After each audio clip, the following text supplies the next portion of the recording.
2013 Toyota Highlander, rear brake pads and machine rotors. I'm Brian from How to Automotive. I'm going to walk you through the steps of doing that. Okay, we're going to get started by getting the vehicle up in the air. If you're doing this at home, use floor jacks and jack stands and jack it up on the body mounts over here. Go ahead and remove your rear wheels. Okay, after getting your wheels off, I'm going to use my favorite wrenches in my toolbox, which is a combination wrench, a 12-14 wrench here. They're about almost 3 feet long. It's made by Mountain. Anyways, I'm going to use these to remove my calipers. So there's a 14mm bolt here and a 14mm bolt here. I'm going to go ahead and remove. So I'm going to crack these free, spin these off, top and bottom.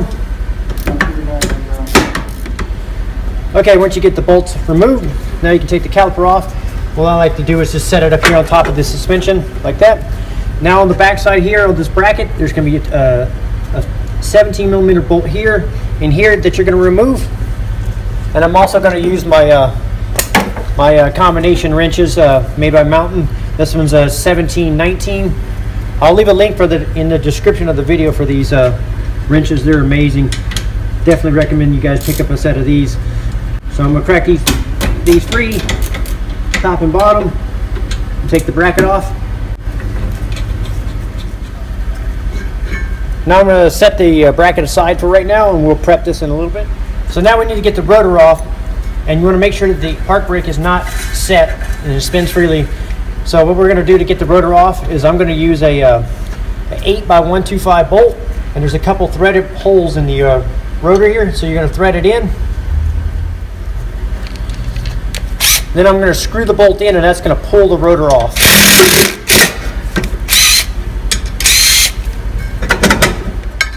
So I'm going to chuck the rotor up into the brake lathe here and machine the rotor.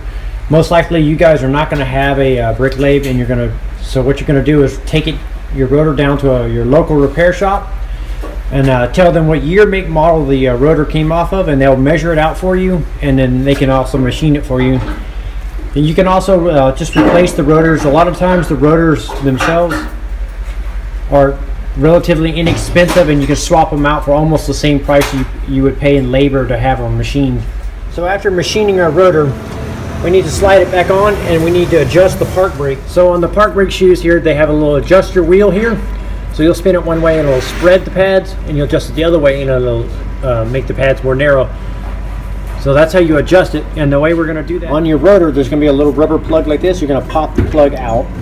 So if you look at your original hub, you see the little hole, the circles, that's where the threaded holes are. So we're going to line them back up with the original ones and slide the rotor back on. So these holes will line up with those little marks right there on the hubs.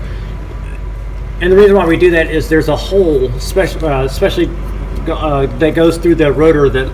So after putting the rotor back on, you're going to spin your rotor like this until you can see the adjustment wheel through the hole. So you have to kind of rotate it around until you find it. Okay, and once you find it, locate it, what you're going to do is you're going to put a screwdriver through it, and you're going to either adjust the wheel down to tighten it, or adjust the wheel up to loosen it. So see how mine spins really easily. What you want to do is you want to adjust those shoes until they lightly touch the outside of the drum portion of the rotor here, and lightly touches it and drags. So you'll just adjust it 1 or 2 clicks and then spin it, and then you want to feel a light drag. So when you're done, you'll be able to turn it with your hand like this, and you'll feel it, and you'll even hear the pads dragging on the inside of the rotor there. Once you get that, so that's how you would adjust the park brake shoes. Also, another way to do it is you could slide the rotor on and off. So you can take the rotor off, adjust the screw a couple turns by hand like this, and you can actually see the going in or out. So adjust it a couple turns and then slide the rotor back on and check the adjustment. Now that our rotor is back on and the park brake is adjusted, we need to prep the caliper bracket here. So what we're going to do is remove the old pads. Sometimes it's easier to go inwards with them and then take them out like that.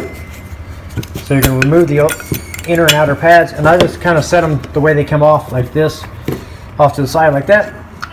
Next, my brake kit came with a hardware kit, so I'm going to take these pop these clips, you just pop them off, and then you're just going to push, you line up the new ones the way they go and just push them on. So if yours comes with the kit, I recommend that you definitely swap those over If yours did not come with the kit, then what you can do is you can take a wire brush and scrub the inside of these out and clean them up. So next, what we need to do is, if your pads didn't come with new replacement shims, then you need to take the old shims off the old pads and swap them over to the new ones, but mine came with them. And also, this little metal bracket here is a little squealer. So what it does is that as the brake pads wear down, this little tab right here comes in contact with the rotor and makes the brakes squeak, so that lets the driver know to bring them in. So if yours didn't come with a new one, you need to take it off the old one and transfer it over. Mine came with a new one, so we're just going to, it just pushes on. So I pushed it on the pad. Now that's prepped. Now what we need to do is prep the slide pins here. So these pins are made to slide back and forth like this.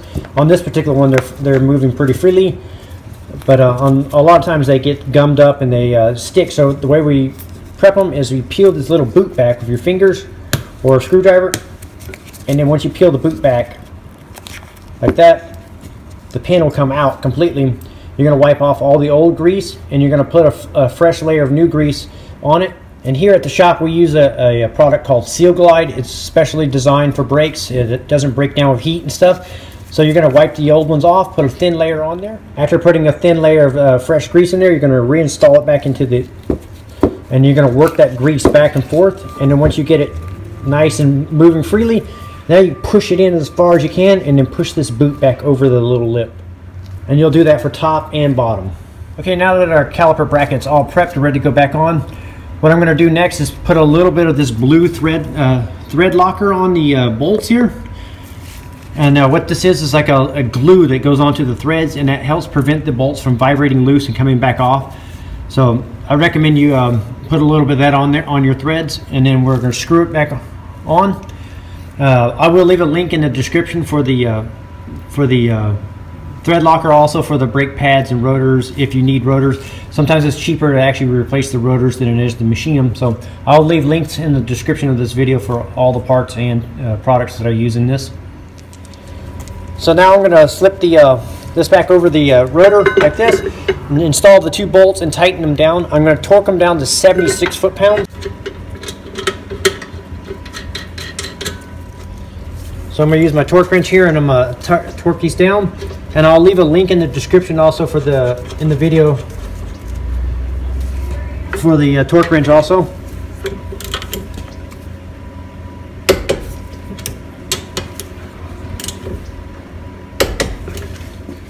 So now I'm going to install my brake pads, and the inner one is the one with the squealer on it. So we'll install that first. So you'll line it up like that, and you just kind of push it on, and then we'll put the outer pad on. So you kind of put one corner in at the bottom and push it on like that. Now what we like to do at the shop is we like to use a little bit of this Seal Glide and put a little thin layer on the back of the shim, and that helps reduce squeaks and vibrations. So we'll do that for the front and back of the brake pad. So our next step is to take the caliper and push the piston back into the caliper. And when I do this, I'm not going to open the bleeder screw. I'm going to leave the bleeder screw closed. And so what we're going to need to do is lower the vehicle down and remove a couple ounces of brake fluid from the master cylinder. And the reason why is when we push this piston back in, the brake fluid is going to go up the line and into the master cylinder. And if it's over full, it'll spill into the engine bay and pop the cap off. So we don't want that. So I'm going to suck a few ounces out. After I suck a few ounces out, then what we're going to do, so I'm going to take one of the old brake pads, put it into the caliper, and I'm going to use a C-clamp like this and kind of put it over the caliper and the old pad, and just screw the C-clamp in, and that'll drive the piston in like that. So once the piston's fully seated, I'm just going to make sure that the piston boot is pushed all the way in. Once that's in good shape, now you're going to take the caliper and make sure it's not twisted in any way, and slide it back over the brake pads. Then we'll take a little bit of the Permatex thread locker and put it on the threads of the caliper bolts. And we'll start these, and we're going to torque these down to 25 foot-pounds.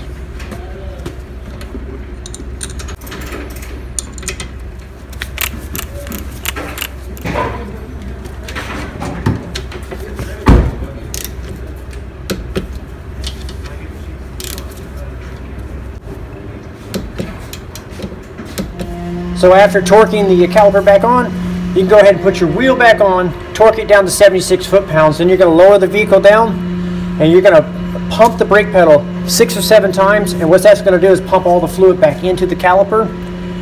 And then you'll have a nice firm brake pedal. You won't have to bleed the brakes. But as a disclaimer, I always recommend that you bleed the brakes if they feel funny to you. You also want to double check your fluid level and make sure it's full. And that'll complete the rear brakes on a 2013 Toyota Highlander. I'm Brian Essett from Highlander Automotive. I'd like to thank you guys for watching my videos. Encourage you to subscribe and invite you to head over to the howtoautomotive.com website for more valuable videos like this. Thank you again.